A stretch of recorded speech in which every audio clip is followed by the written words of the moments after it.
नमस्कार विद्यार्थ्यांनो, मी गोविंद रवल आपल्यासाठी खास मराठी व्याकरण घेऊन येत आहे. ते म्हणजे विशेष म्हणजे पुण्यातले जे मुलं आहेत ज्यांना मी शिकवलं आहे त्यांचे आग्रह खातर मी मराठी व्याकरण ऑनलाईन घेऊन येत आहे. तर मराठी व्याकरणात आपण भाषा लिपी व्याकरण यातील भाषा हा घटक घेणार आहोत. मराठी व्याकरणातील कुठला घटक घेणार आहोत? भाषा हा घटक घेणार आहोत आपण. भाषा या भाषा घटकावरती साधारण 9 ते 10 क्वेश्चन विचारलेले आहेत. किती क्वेश्चन विचारले भाषा घटकावरती? साधारण 9 ते 10 क्वेश्चन विचारले. आपण प्रश्नानुसार व्याकरण शिकणार आहोत आणि मी जे शिकवणार आहे याच्या बाहेर तुम्हाला एकही शब्द येणार नाही. जे शिकवणार आहे तेवढंच परफेक्ट करा. तुम्हाला 9 ते 10 मार्क या भाषा घटकावरती येतील. ठीक आहे, आपण पाहू याच्यावरती पहिला क्वेश्चन कसा विचारतील बघा. याच्यावरती पहिला क्वेश्चन आहे की भाषा शब्दाची उत्पत्ती कशी झालेली आहे. भाषा शब्दाची उत्पत्ती कशी झालेली आहे तर भाषा हा जो शब्द आहे भाषा संस्कृत धातू उत्पत्ती झाली. दुसरा क्वेश्चन याच्यावरती येऊ शकतील की भाष जो धातू आहे याचा अर्थ काय होतो. तिसरा क्वेश्चन याची व्याख्या विचारतील. काय विचारतील? याची व्याख्या विचारतील. भाषेची व्याख्या कुठली आहे. चौथा क्वेश्चन भाषा कशी आहे तर भाषा कशी आहे नदीच्या प्रवाहाप्रमाणे आहे. ठीक आहे, आपण सविस्तर बघूया भाषेमध्ये अजून कशी आहे. भाषेचे कौशल्य विचारतात. कौशल्य पायऱ्या किती आहेत? 5 पायऱ्या आहेत. जे क्वेश्चन विचारले त्याच्यानुसार आपण पाहूया सविस्तर बघा. भाषेमध्ये काय क्वेश्चन विचारतात. पहिला, भाषा हा जो शब्द आहे हा कशापासून निर्माण झालेला आहे, त्याची उत्पत्ती कशी झालेली आहे. लक्षात ठेवा, हा भाषा जो शब्द आहे हा भाषा संस्कृत धातूपासून काय झालेली आहे, याची निर्मिती झालेली आहे. भास हा जो संस्कृत धातू आहे, कुठला धातू आहे भास हा. असा मी क्वेश्चन विचारतो की भास हा धातू दिला जातो आणि हा कुठल्या भाषेत दिला विचारला जातो तर भास हा संस्कृत धातू आहे. या धातूतून विचारला जातो. तुम्ही म्हणता आता हे मोडलेलं का आहे. जे आपण व्यंजन आहे ना पुढे शिकणार आहोत, व्यंजन जे मोडून लिहितात हे असं मोडलेलं आहे. हे जे भास आहे हे असं मोडलेलं आहे, याला हल म्हणतात. हल म्हणजे मोडलेलं. जसं व्यंजन आहे, व्यंजनाला दुसरं नाव आहे हलंत, तसे या चिन्हाला काय म्हणतात, हल चिन्ह. कळले. भाषा भाषा संस्कृत धातूपासून निर्माण झालेला आहे. याचा अर्थ काय होतो. आता भास जो आहे याचा काय होतो, अर्थ काय होतो. दुसरा क्वेश्चन, याचा अर्थ होतो बोलणे. काय अर्थ होतो त्याचा?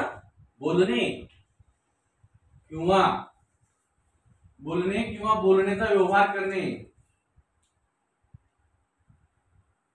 बोलणे किंवा बोलण्याचा, बोलणे म्हणजे स्वतःला बोललोय मी आणि व्यवहार करणे म्हणजे संवाद साधतोय मी तुमच्याशी बोलतोय आता, म्हणजे हा संवाद हा काय झालाय, भाषेचा व्यवहार झालेला आहे. यातला तिसरा क्वेश्चन याच्यामध्ये काय विचारतील, याची व्याख्या विचारतील. तिसरा क्वेश्चन काय, याची व्याख्या. सगळ्यात मोस्ट इम्पॉर्टंट प्रश्न आहे. जे भाषेची व्याख्या काय. साधारण ढोबळ मानवी विचार व्यक्त करण्याचे साधन म्हणजे भाषा. ही झाली भाषेची ढोबळ मानवी व्याख्या. पण मोरावळंबे यांनी जी दिलेली भाषेची व्याख्या आहे ती आपल्याला माहित असली पाहिजे की काय भाषेची व्याख्या आहे. तर बघा तिसरा क्वेश्चन आहे आपला, भाषेची व्याख्या काय आहे. आपल्या मनातील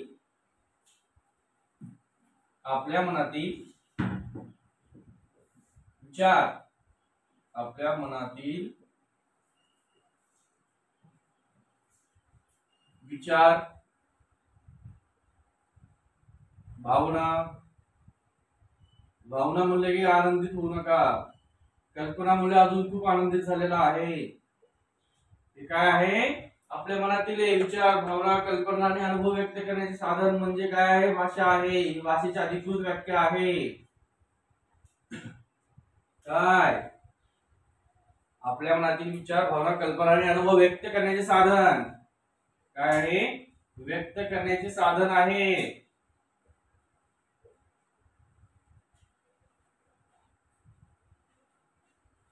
म्हणजे भाषा इतर भाषेची अधिकृत व्याख्या. अशीच भाषेची व्याख्या लिहायची. आपल्या मनातील विचार, समजा उदाहरण देऊया आपण. आपल्या मनातील विचार कुठले आहेत तर बघा उदाहरणामध्ये सगळे आपण स्पर्धा परीक्षा करत आहोत. पोलीस भरती, तलाठी, ग्रामसेवक, पीएसआय, एसटी, राज्यसेवा सगळे करत आहात. सर्वांसाठी आहे राज्यसेवा मेन्स.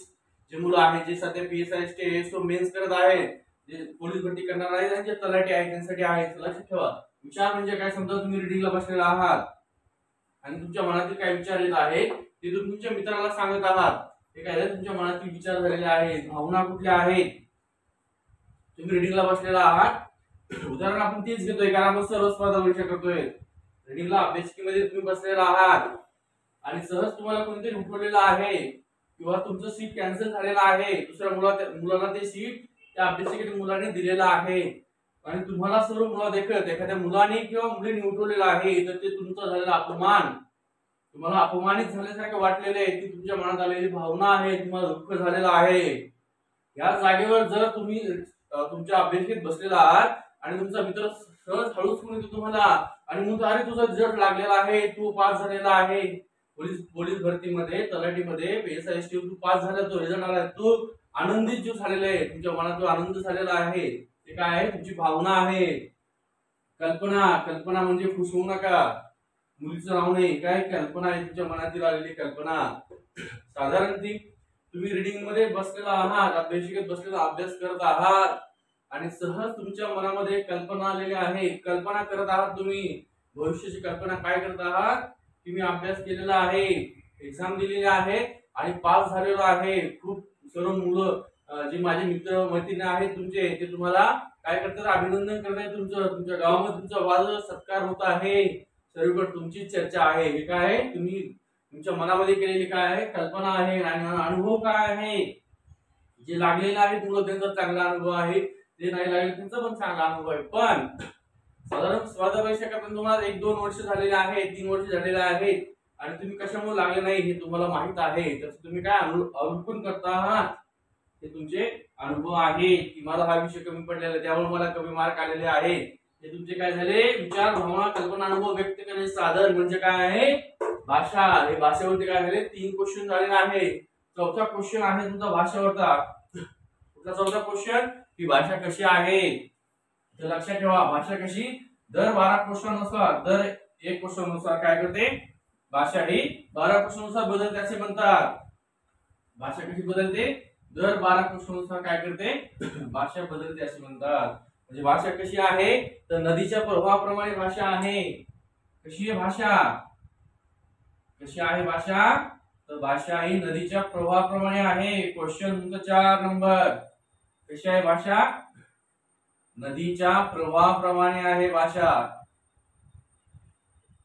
नदीच्या प्रवाहाप्रमाणे आहे. का बरं नदीच्या प्रवाहाप्रमाणे आहे, नदीचा प्रवाह एकसारखा आहे का, समजा ही नदी आहे, अशी वाहते ही नदी, नंतर लगेच ही नदी असं रूप धारण करते, नंतर परत असं रूप धारण करते, म्हणजे नदी कशी आहे, एक सरळ आहे का, नाही, त्या नदीला कसे अशी नदी बदलत जाते. म्हणून भाषा कशी आहे, तुम्ही जर समजा तिकडे गेला, पुढे आपल्या महाराष्ट्रामध्ये उदाहरण घ्या, खाली कोकणामध्ये गेलात तर कुठली भाषा बोलली जाते, किंवा भाषा आपली प्रमाण भाषा आहे त्यामध्ये थोडा बदल आहे. कोकणी बोलली जाते तिकडं, मालवणी बोलली जाते, उत्तर जळगाव गेली तर तिकडे अहिराणी भाषा बोलली जाते, तिकडे अमरावती बुलढाणाकडे गेला तिकडे कुठली भाषा बोलली जाते, वराडी भाषा बोलली जाते. म्हणजे भाषा कशी आहे, नदीच्या प्रवाहाप्रमाणे आहे.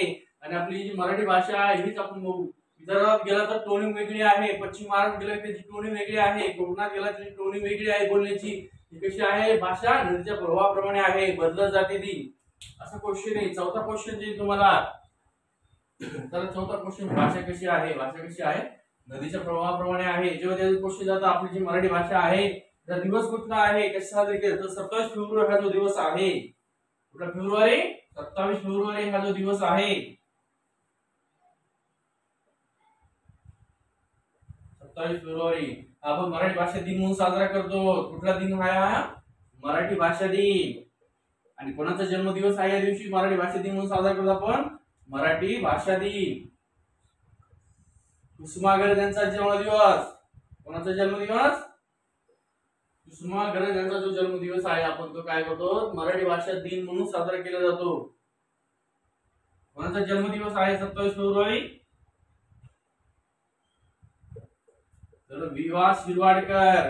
कोण, वि.वा. शिरवाडकर यांनाच काय म्हणतात, कुसुमाग्रज. विचारलेले खूप वेळेस क्लास ला क्वेश्चन, कुसुमाग्रज यांचं पूर्ण नाव तर काय, कुसुमाग्रज यांचं पूर्ण नाव वि.वा. शिरवाडकर. कुसुमाग्रज शिरवाडकर हे कोणाचं नाव आहे, कुसुमाग्रज यांचं नाव आहे. क्वेश्चन, मराठी भाषा दिन कधी साजरा केला जातो, 27 फेब्रुवारी मराठी भाषा दिन साजरा केला जातो. कोणाच्या जन्मदिवशी मराठी भाषा दिन साजरा केला जातो, तर कुसुमाग्रज यांच्या मराठी दिवशी. कुसुमाग्रज यांचं पूर्ण नाव काय आहे, कुसुमाग्रज शिरवाडकर. हा झाला आपला 5वा क्वेश्चन. कितवा क्वेश्चन, 5वा क्वेश्चन भाषेवरती आहे.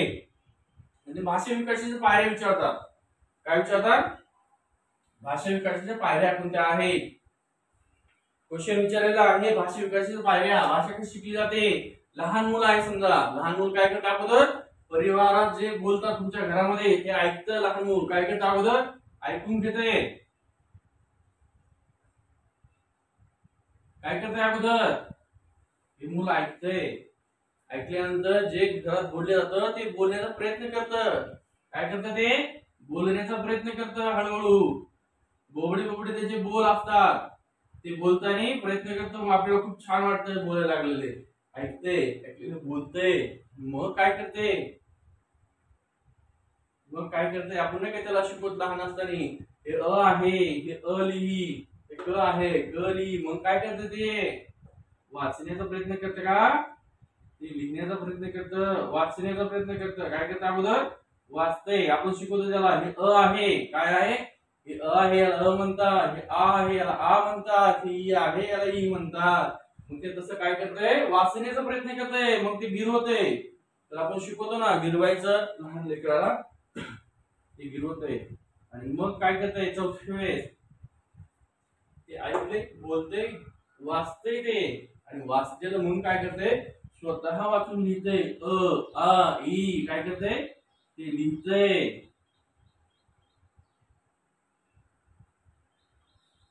स्वतः लिहिते. आणि मग काय? मग काय करते ते? 5वी पायरी त्याचं आकलन करते. ते काय करते? त्याचं आकलन करते. आकलन करणे म्हणजे समजून घेते त्याला. हे अ आहे, हे असंच लिहायचं, हे असंच वाचायचं. हे काय? हे आकलन. ह्या ज्या आहेत याला म्हणतात भाषा विकासाच्या काय? ह्या पायऱ्या आहेत. 5 पायऱ्या. भाषा विकासाच्या काय आहेत? पायऱ्या आहेत. भाषा विकासाच्या हे काय आहेत? पायऱ्या म्हणतात त्याला, किंवा भाषा कौशल्याच्या पायऱ्या म्हणतात. लक्षात ठेवायचं. जेव्हा ते क्वेश्चन हाच येतो एकच की भाषा विकासाच्या पायऱ्या किती आहेत? 5 पायऱ्या. लक्षात ठेवा. कोणी 1 2 3 4 लिहू नका. 5 आणि ह्याच आधी की 5 पायऱ्या आहेत भाषा विकासाच्या. पहिलं लिहू. लहान मुलं काय करते? ऐकते, मग तो बोलते, मग ते वाचते, मग काय ते वाचून लिहिण्याचा प्रयत्न करते, आणि मग वाचून लिहून लक्षात ठेवते. आकलन म्हणजे काय? लक्षात ठेवणे का समजून घेणे. हे जे आहेत भाषा विकासाच्या 5 पायऱ्या आहेत. क्वेश्चन आपला 5वा झालेला इथं. मी जे शिकवणार आहे याच्या बाहेरचा एक क्वेश्चन येणार नाही. त्यावर कुठल्याही इथं वाचू नका. मी जे शिकवणार आहे तेवढं ध्यान देऊन ऐका आणि लक्षात ठेवा. ठीक आहे. आता बाकीचे जे आहे भाषा, तर भाषेचे 2 प्रकार पडतात. साधारण ढोबळमाने 2 गटात वर्गीकरण केलेलं आहे भाषेचं. एक म्हणजे इंडो आर्यन भाषा आणि दुसरी म्हणजे द्रविडियन भाषा. कुठली भाषा?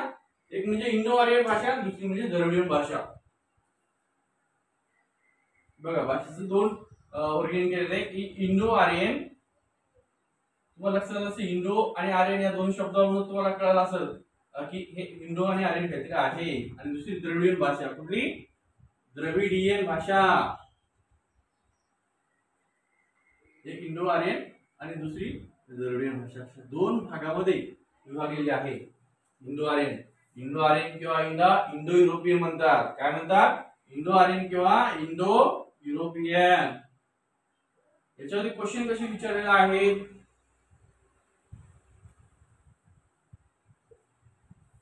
इंडो आर्यन किंवा इंडो युरोपियन. बघा क्वेश्चन काय आहे की इंडो आर्यन नाव का पडलेलं आहे? इंडो आर्यन म्हणजे काय? इंडो युरोपियन म्हणजे काय? जे आर्य भारतामध्ये आले होते ते कुठले होते? ते युरोपियन होते. आर्य कोणते होते? आर्य हे आर्य जे भारतात आले कोण होते? युरोपियन होते. आणि इथली जी मूळ भाषा होती आपली, आपली मूळ भाषा, तिला काय इंडो म्हणायचे. आणि इंडो आणि युरोपियन आलेले आर्य म्हणून का इंडो युरोपियन झाली ती भाषा. आणि इंडो आर्यन जे आहे हेच इंडो म्हणजे मूळची भाषा, आणि युरोपात आले होते आर्य म्हणून आर्य म्हणून इंडो आर्यनी भाषा झाली.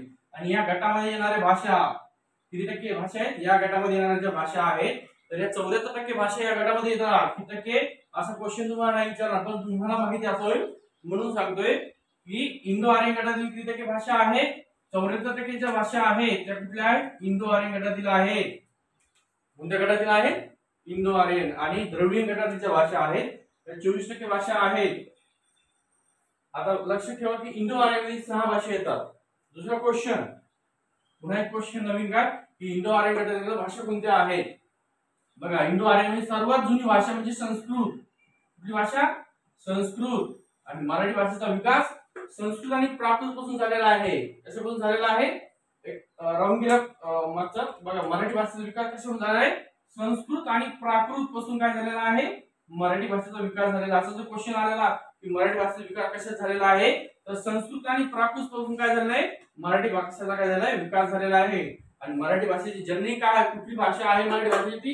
तर संस्कृत ही काय आहे? मराठी भाषेची जननी आहे. लक्ष ठेवा, क्वेश्चन आलेला आहे त्याच्यात. संस्कृत काय आहे? मराठी भाषेची जननी आहे. मराठी भाषेचा विकास कशापासून झालेला आहे? संस्कृत प्राकृत पासून विकास झालेला आहे. आणि मराठी भाषेची जी जननी आहे ती संस्कृत भाषा ही मराठी भाषेची जननी आहे. ठीक आहे. आपण बघूया इंडो आर्यन गटातील ज्या भाषा आहेत त्या 6 भाषा आहेत. किती भाषा आहेत इंडो आर्यन गटातील? 6 भाषा आहेत.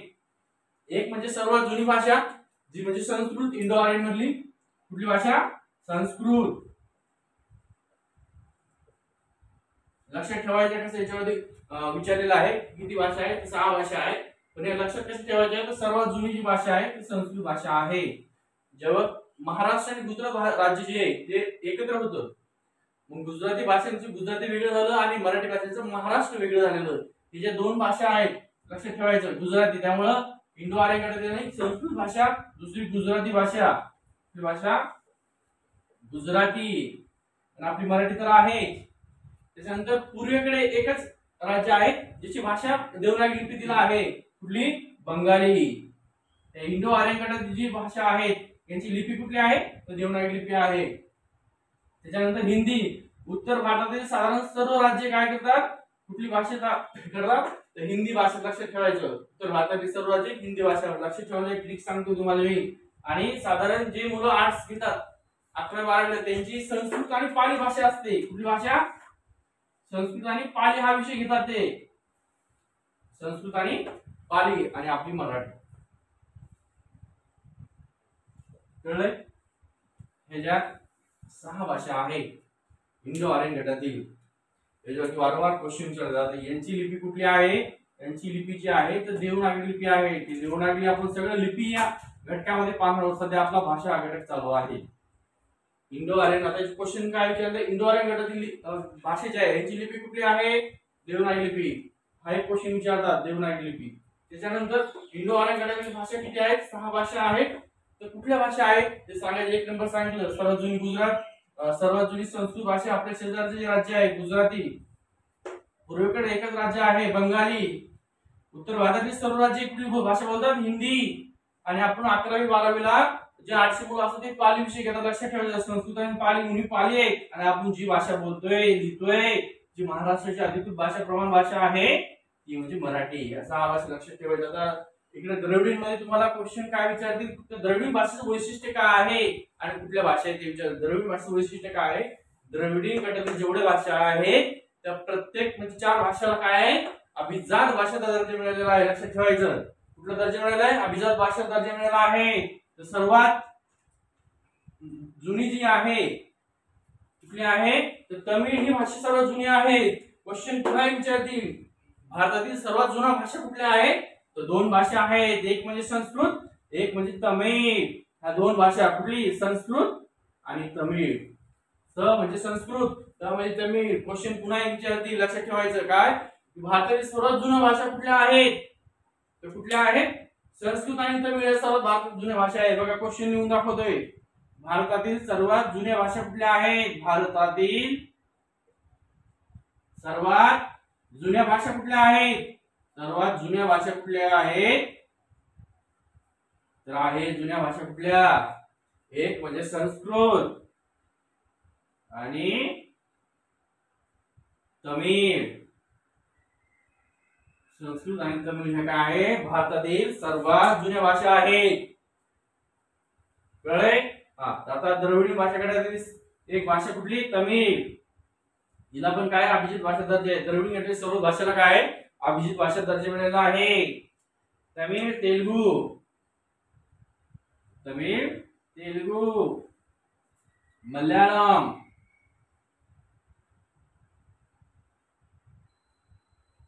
आणि कन्नड.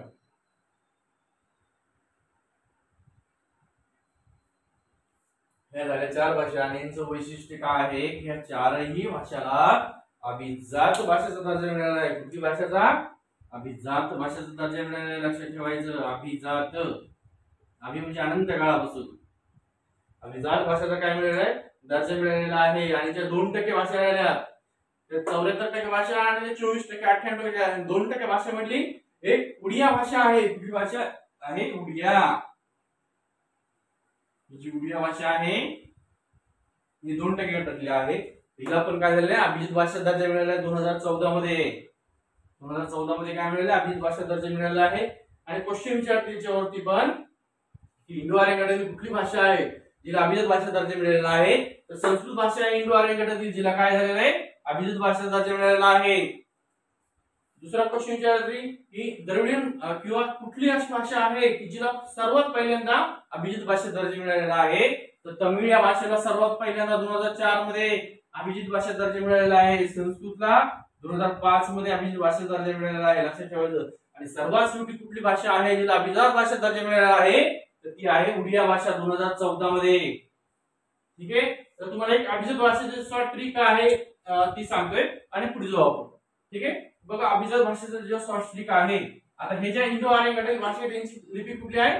देवनागरी लिपी आहे. ठीक आहे. आपण लिपीमध्ये नंतर शिकणार आहोत. तत्पूर्वी अभिजित भाषेचा जो क्रम आहे त्याच्यावरती क्वेश्चन विचारतात की अभिजित भाषा आतापर्यंत मिळालेल्या ज्या भाषा आहेत ज्यांना काय झालेलं आहे? अभिजित भाषा दर्जा मिळालेला आहे. तर त्या एकूण भाषा किती आहे? तर त्या 6 भाषा आहेत ज्यांना अभिजात भाषा दर्जा मिळालेला आहे. बघा अभिजात भाषा. अभि म्हणजे अनंत काळापासून खूप जुनी काळ अभिजात. बघा किती भाषा आहे? क्वेश्चन काय आहे? अभिजात. बघा क्वेश्चन किती भाषाला अभिजित भाषेचा दर्जा मिळालेला आहे? किती भाषाला अभिजात भाषेचा दर्जा मिळालेला आहे? किती भाषा आहेत ज्यांना अभिजात भाषांचा दर्जा मिळालेला आहे? भाषांचा दर्जा मिळालेला आहे. किती भाषा आहेत मिळालेला आहे? तर 6 भाषा आहेत. लक्षात ठेवायचं. याच्यावर क्वेश्चन विचारलेला आहे. याच्यावरती खूप वेळेस क्वेश्चन विचारलेला आहे की किती भाषेला अभिजात भाषा दर्जा मिळालेला आहे? तर उत्तर आहे 6 भाषेला अभिजात दर्जा मिळालेला आहे. किती? 6 भाषांना. 6 भाषांना काय मिळालेला आहे? अभिजित भाषेचा दर्जा मिळालेला आहे. किती भाषा आहेत त्या? 6 भाषा आहेत ज्याला काय अभिजित भाषेचा दर्जा मिळालेला आहे. तर कोणत्या? क्वेश्चन पुढचा क्वेश्चन कोणत्या भाषा आहेत? सांगा भाषा. कोणत्या भाषा आहे ज्याला अभिजात भाषा दर्जा मिळालेला आहे? तर क्रम त्याचा आहे. शॉर्ट ट्रिक आहे. त स ते कन्न म कन्नम उडी जे आहे. त म्हणजे तमिळ, स म्हणजे संस्कृत, ते म्हणजे तेलुगू, क म्हणजे कन्नड, म्हणजे कन्न म्हणजे कन्नड, म म्हणजे मल्याळम आणि उडी म्हणजे उडिया. त्या 6 भाषा आहे. शॉर्ट ट्रिक लक्षात ठेवा. ह्याच्यावरती विचारता तुम्हाला लक्षात राहत नाही ऐन टाइमाला की कुठल्या भाषा आहेत गोंधळून जातात. त्यामुळे हीच ट्रिक लक्षात ठेवा किंवा तुम्हाला जी ट्रिक तुमची बनवता येईल ती बनवा. ट्रिक कशी आहे? इथं वरती लिहितोय ट्रिक, इथं लिहितोय ट्रिक. त स ते कन्नम तसं ते कन्नम उडी. ही काय आहे? आपली ट्रिक आहे. अभिजात भाषाच्या भाषेची 6 भाषा आहेत. बघा इकडे लिहून देतोय. त म्हणजे तमिळ. त म्हणजे तमिळ या भाषेला 2004 मध्ये अभिजात भाषा दर्जा मिळाले. सर्वात पहिले तमिळ भाषेला अभिजात भाषा दर्जा मिळाला आहे. क्वेश्चन एक लक्षात ठेवा. संस्कृत. स पासून संस्कृत. संस्कृत भाषेला काय झालेलं आहे? 2005 मध्ये अभिजित भाषेचा दर्जा मिळालेला आहे. ते पासून तेलुगू भाषा. कुठली भाषा? तेलुगू भाषा. तेलुगू आणि कन्नड. कन्नड या दोन्ही भाषेला 2000 किती मध्ये? 8 मध्ये काय मिळालंय? अभिजात भाषा दर्जा मिळालेला आहे. आणि मल्याळम म पासून मल्याळम 2013 मध्ये अभिजात भाषा दर्जा मिळालेला आहे. 2013. आणि राहिली उडी म्हणजे उडिया. ही जी भाषा आहे हिला सर्वात शेवटी म्हणजे 2014 मध्ये अभिजात भाषेचा दर्जा मिळालेला आहे. क्वेश्चन झालेले आहेत तुमचे. किती क्वेश्चन झालेले? हे क्वेश्चन अभिजात भाषेचा दर्जा मिळालेला किती भाषा आहेत? 6 भाषा आहेत. कोणत्या भाषा आहेत? क्रम आहे. आणि चार्ल्स सन कधी मिळाले? सर्वात शेवटी कुठली भाषा आहे जिला अभिजात भाषेचा दर्जा मिळाला आहे? तर ती आहे उडिया भाषा. आणि सर्वात पहिली जी भाषा आहे जिला अभिजात भाषेचा दर्जा मिळाला आहे कुठली भाषा आहे? ती तमिळ भाषा आहे. हा क्रम लक्षात ठेवा. ठीक आहे, आपण पुढे जाऊया. भाषा जी आहे आपण आताच पाहिलं की भाषेमध्ये आपण साधारण दोन प्रकार पाहिले होते. इंडो आर्यन गटातील भाषा आणि द्रविडियन गटातील भाषा. अजून भाषेचे प्रकार पडतात. कुठली भाषा? मातृभाषा जी आपण आपल्या घरामध्ये बोलतो तिला मातृभाषा म्हणतात. बोली भाषा आणि प्रमाण भाषा. ठीक आहे, आपण बघणार आहोत. मातृभाषा म्हणजे प्रत्येकाच्या घरामध्ये जी बोलली जाते तिला मातृभाषा म्हणतात. मी मराठी, माझ्या घरामध्ये मराठी बोलली जाते. गुजराती असेल गुजरातींच्या घरात बोलली जाते. कोणाच्या घरामध्ये इंग्लिश बोलली जाते. कोणाच्या घरामध्ये हिंदी बोलली जात असेल. कोणाची गोरमाटी आहे त्यांच्या घरात त्यांची भाषा बोलली जात असेल. ठीक आहे, ही जे आहेत त्यांना मातृभाषा म्हणतात. ज्याला आपण लिपी नसते, फक्त ते त्यांच्या घरामध्ये बोलली जाते. आता दुसरी भाषा दोन प्रकार पडतात. कुठली भाषा? एक म्हणजे बोली भाषा आणि दुसरी म्हणजे प्रमाण भाषा. कुठली भाषा? एक म्हणजे बोली भाषा आणि दुसरी म्हणजे प्रमाण भाषा. एक म्हणजे बोली भाषा आणि दुसरी म्हणजे प्रमाण भाषा. बघा,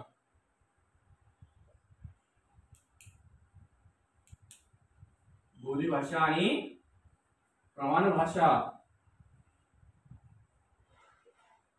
बोली भाषेला कसं आहे? समजा बोली भाषा मराठीला एकूण 52 बोली आहेत. किती आहेत? 52 बोली भाषा आहेत मराठीच्या. बोली भाषेचं वैशिष्ट्य काय असतं? हिला कुठल्याही प्रकारचं लिपी नसते, व्याकरण नसतं. ही त्या प्रदेशानुसार बोलली जाते. काय असते? त्या प्रदेशानुसार बोलली जाते बोली भाषा. साधारण बोली भाषा ज्या आहेत मराठीच्या 52 बोली भाषा आहेत. ठीक आहे, 52 बोली भाषा आहेत. समजा आपण समजूया की हा महाराष्ट्र आहे. काय समजूया? हा महाराष्ट्र आहे आपला. ठीक आहे, आता ही उत्तर बाजू आहे महाराष्ट्राची, ही दक्षिण, ही पूर्व आणि पश्चिम. ठीक आहे, तर महाराष्ट्र उत्तरेला नंदुरबार, धुळे आणि जळगाव जे आहे. काय? नंदुरबार, धुळे आणि जळगाव. नंदुरबार, धुळे आणि जळगाव. इथली जी भाषा आहे त्यांची जी बोली भाषा आहे ती कुठली बोली भाषा बोलतात? ते अहिराणी बोली भाषा बोलतात. कुठली भाषा? अहिराणी बोली भाषा बोलतात. हे अहिराणी क्वेश्चन विचारलेला आहे. जळगाव, खानदेश, याला खानदेश म्हणतात. काय म्हणतात? खानदेश म्हणतात. कुठली भाषा आहे बोली भाषा? तर अहिराणी भाषा आहे. जी बहिणाबाई चौधरी आहे विचारतात. बहिणाबाई चौधरींनी ज्या कविता रचलेल्या आहेत, जे गाणे रचलेले आहेत, जे साहित्य त्यांचं ते कुठल्या भाषेमध्ये आहे? तर अहिराणी भाषेमध्ये आहे. लक्षात ठेवायचं. काय? अहिराणी भाषेमध्ये आहे. एक क्वेश्चन विचारला होता की गुमणे, गुमणे म्हणजे काय? काय गुमणे म्हणजे काय? हा क्वेश्चन होता. गुमणे, गुमणे म्हणजे काय? आता हे जो शब्द आहे गुमणे हा अहिराणी भाषेमध्ये आपल्याला काय अर्थ माहिती लक्षात ठेवायचं. कुठली भाषा आहे? अहिराणी भाषा आहे. दुसरं आपण जर खाली आलो कोकणामध्ये, आपण खाली कोकणामध्ये जर आलो आपण, त्या जर ठाणे वरती उत्तर कोकणामध्ये आलो तिथे कोकणी भाषा बोलतात. दक्षिण कोकणात खाली गेलो आपण रत्नागिरी सिंधुदुर्ग इकडं, तर इकडे कुठली भाषा बोलली? मालवणी भाषा बोलली जाते. इथं जर आपण आलो बुलढाणा, अमरावती, बुलढाणा आणि यवतमाळ ह्या साईडला जर आलो आपण तर इकडे वराडी भाषा बोलली जाते. कुठली? वराडी भाषा. ही जी आहे त्या बोली भाषा आहे. या प्रदेशानुसार बदलतात. काय? प्रदेशानुसार बदलतात त्या. तसंच आहे. याची लिपी किती आहे? त्याच्या भाषा आहे किती आहे? बोली भाषा आहे. मराठीत टोटल 52 बोली भाषा आहेत. आणि याचं वैशिष्ट्य काय आहे? त्यांना कुठल्याही प्रकारची लिपी नसते. बोली भाषेला काय नसते? लिपी नसते. त्यांना कुठल्याही प्रकारचं व्याकरण नसतं. बोली भाषेला काय नसतं? लिपी पण नसते आणि व्याकरण पण नसतं. फक्त त्या विशिष्ट प्रदेशाची भाषा असते. त्या प्रदेशानुसार ती बोलत असतात. ठीक आहे, तर प्रमाण भाषा, प्रमाण भाषेमध्ये तेथील ती प्रमाणित झालेली असते, प्रमाणित केलेली असते, तिला प्रमाण भाषा म्हणतात. त्या भाषेवर सगळे काय करतात? व्यवहार करतात. त्या भाषेला व्याकरण असतं. प्रमाण भाषेला काय असतं? व्याकरण असतं. प्रमाण भाषेची एक विशिष्ट लिपी असते. आता प्रमाण भाषेत मला वैशिष्ट्य विचारतील तर काय वैशिष्ट्य? प्रमाण भाषेला काय असतं? व्याकरण असतं. प्रमाण भाषेला व्याकरण असतं. प्रमाण भाषेला लिपी असते. आणि ती काय असते, ती प्रमाणित केलेली भाषा असते, त्या भाषेवर सर्व काय असतं, व्यवहार चालतात, म्हणजे ती प्रमाणित भाषा असते. ठीक आहे. आता काही सांगितलं आपण बोली भाषा वेगळी असते. मी इथं जर गेलो, इथं उभा राहिलो तो गुजरातमधला मुलगा एका वेगळ्या टोनिंगने बोलल, अजून काही दक्षिण गेलो कोकणातला मुलगा वेगळ्या टोनिंगने बोलल, वराड तिकडे वराडीच्या भाषेमध्ये ते वेगळ्या टोनिंगने बोलल. पण प्रमाणित केलेली भाषा असते ती अधिकृत असते आणि त्या भाषेनुसार काय होतात, व्यवहार केले असतात. ही जी आहे प्रमाण भाषा, बोली भाषा. आपण आताच पाहिलेलं आहे. पण मराठी भाषेच्या अजून दोन प्रकार पडतात. एक म्हणजे नैसर्गिक भाषा आणि दुसरी म्हणजे स्वाभाविक भाषा. ठीक आहे. तर ही आपण नैसर्गिक म्हणजे स्वाभाविक भाषा आणि कृत्रिम म्हणजे सांगितले. म्हणजे नैसर्गिक आणि कृत्रिम असे दोन प्रकार पडतात. ते आपण पार्ट 2 मध्ये पाहणार आहोत. नैसर्गिक भाषा आणि कृत्रिम भाषा म्हणजे काय. याच्या आधी पुन्हा याच्यानंतर काय की मराठी भाषेत शिवाजी कोण आहे, मराठी भाषेत पाणिनी कोण आहे, मराठी भाषेत जॉन्सन कोण आहे, त्यांना हे पदव्या कोणी दिलेल्या आहेत, आणि व्याकरणाची पुस्तके कुठले आहेत, ग्रंथ कुठले, ग्रंथांचे लेखक कोण आहेत, याच्यामध्ये क्वेश्चन खूप वेळ विचारले आहेत. हे पार्ट 2 मध्ये आपण लवकरच घेऊन येणार आहोत. तत्पूर्वी आपण हा जो मराठी व्याकरण केलेला आहे, मुलांच्या खूप आग्रस्त केलेला आहे. मराठी व्याकरण यात आपलं चॅनल जे आहे एमपीएससी मराठी ऑलराऊंडर, या चॅनलवरती मराठी व्याकरण तसंच गणित बुद्धिमत्ता आणि चालू घडामोडी याच्यावरती पण आपण काय घेणार आहोत, लेक्चर घेणार आहोत, जे की फ्री मध्ये असतील सर्वांना. ठीक आहे. तर माझा परिचय, मी गोविंद नवल. 4 मी पीएस मेन्स दिलेले आहेत, एसटीआय चे 2 मेन्स दिलेले आहेत, एसयू चे 2 मेन्स दिलेले आहेत, टॅक्स मंत्रालयाचे पण मेन्स दिलेले आहेत, रेल्वेचे मेन्स दिलेले आहेत, रेल्वेचे जे स्टेशन मास्टर मेन्स दिलेले आहेत, सेंट्रल पीएसआय जे आहे त्याचे पण मेन्स दिलेले आहेत. आता एनटीपीसी जी एक्झाम झाली त्याची पण मेन्स दिलेले आहे. म्हणजे मी पण स्कॉलरशिप तयारी करतोय आणि जे ज्यानुसार प्रश्न विचारला त्याच्यानुसार मी तुम्हाला शिकवतोय, लक्ष ठेवायचं. आणि आपण जे शिकवणार आहे, जे कुठले आपण घटक घेणार त्याच्या बाहेरचं एक एक क्वेश्चन येणार नाहीये, किंवा जे शिकवलेलं आहे ते आपण व्यवस्थित आणि सविस्तर घेणार आहोत. तर माझं जे चॅनल आहे एमपीएससी मराठी ऑलराऊंडर, याला लाईक करा, शेअर करा आणि सबस्क्राईब करा. लाईक, शेअर आणि सबस्क्राईब करायला विसरू नका. आपलाच मित्र आहे आणि मी पण स्पर्धा विषय करतोय. ठीक आहे. थँक्यू.